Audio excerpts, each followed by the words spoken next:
η ατμοσφαιρική πίεση. Κόφτε το, έτσι, μην κάνεις σαπούλιδες.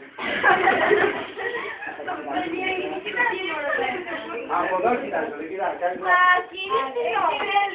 Έχεις ωρεοπάθεια, άμα μου το λέει. Δεν κοιτάζω το νιά, αντία, δεν κοιτάζω ξανά. Γενικά, απαγορεύεται να κοιτάμε δηλαδή.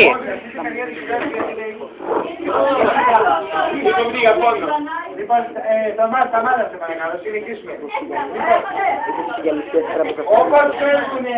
Όπως φεύγουν τα μόρια του νερού προς τα πάνω, αυξάνει η ατμοσφαιρική πίεση, δηλαδή κάποιος τα πιέζει προς τα κάτω.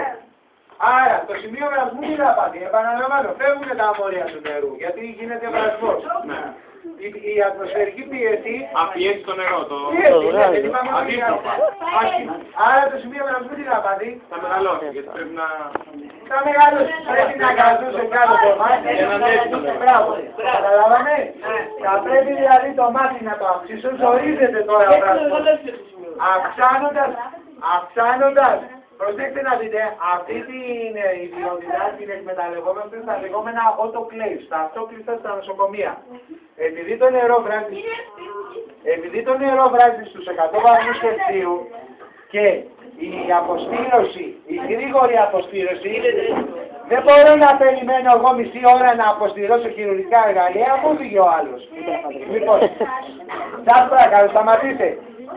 Τι κάνω, αυξάνω την πίεση πέραν της ατμοσφαιρικής και πετυχαίνω σημείο βρασμού 110.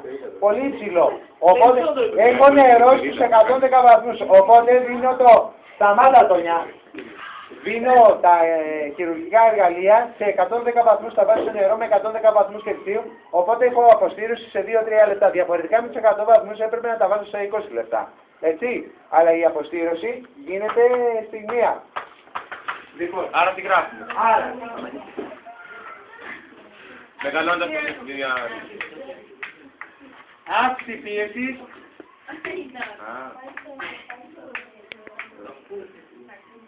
Αύξηση σημείου βρασμού.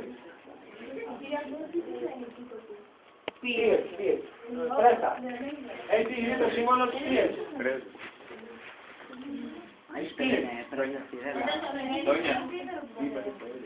Εντάξει. Το οποίο είναι πίεση, είπαμε. Πίεση, ναι, πρέσα. Το είπαμε.